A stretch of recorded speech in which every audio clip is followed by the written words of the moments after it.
Moving on to our next presenter, Dr. Horatio Thomas from the University of California, San Francisco, is going to be talking about developing the next iteration of radiation oncology milestones, how to make assessment more useful for both residents and faculty.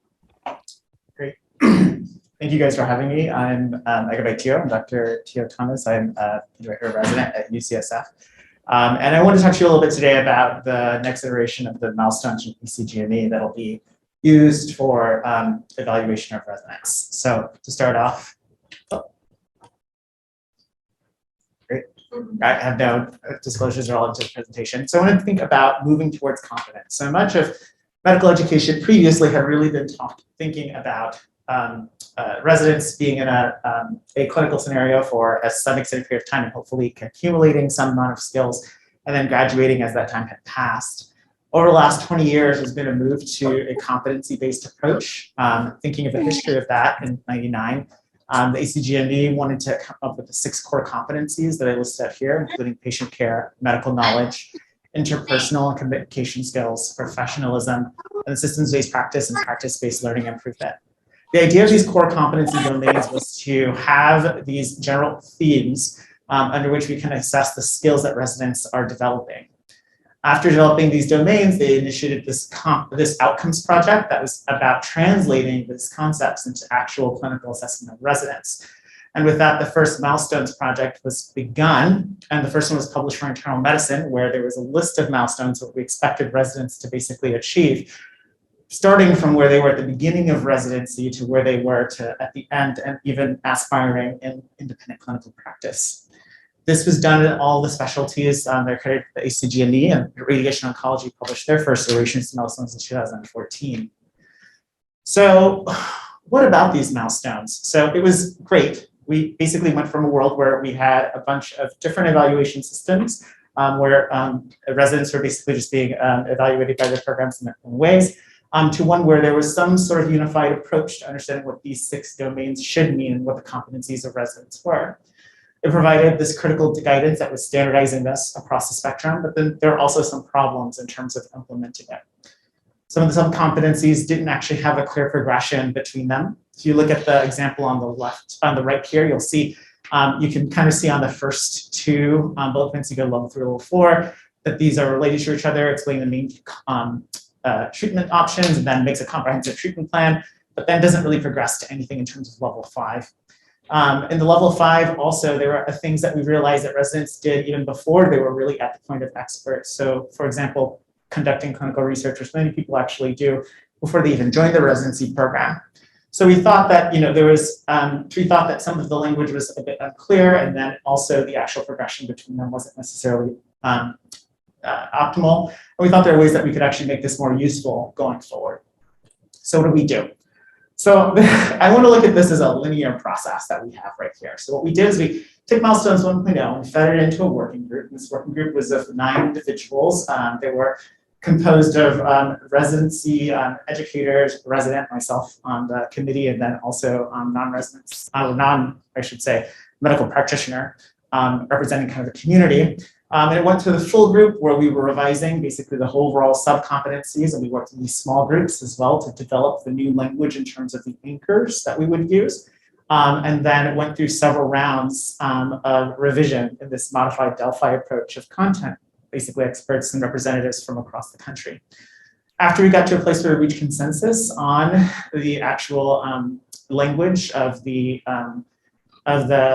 sub-competencies, we then went to a public comment period to get some information back from the community, and then we worked to incorporate that feedback in this process as well.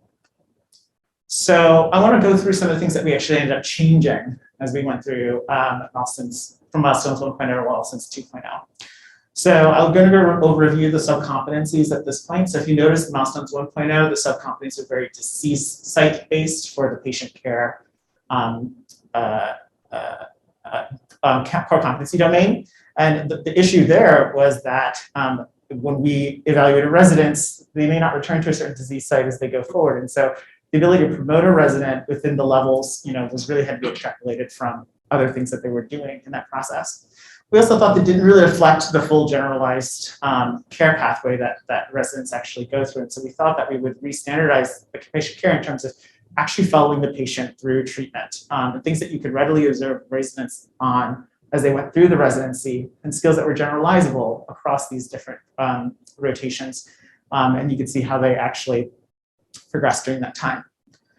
In terms of medical knowledge, we changed the medical physics and radiation cancer biology and grouped those together in terms of the applied sciences, and then created a new one where it comes to evidence-based foundations of radiation oncology, so that we really emphasize our discipline's approach in making sure that residents are very aware of the evidence that's used in guiding our treatment plans.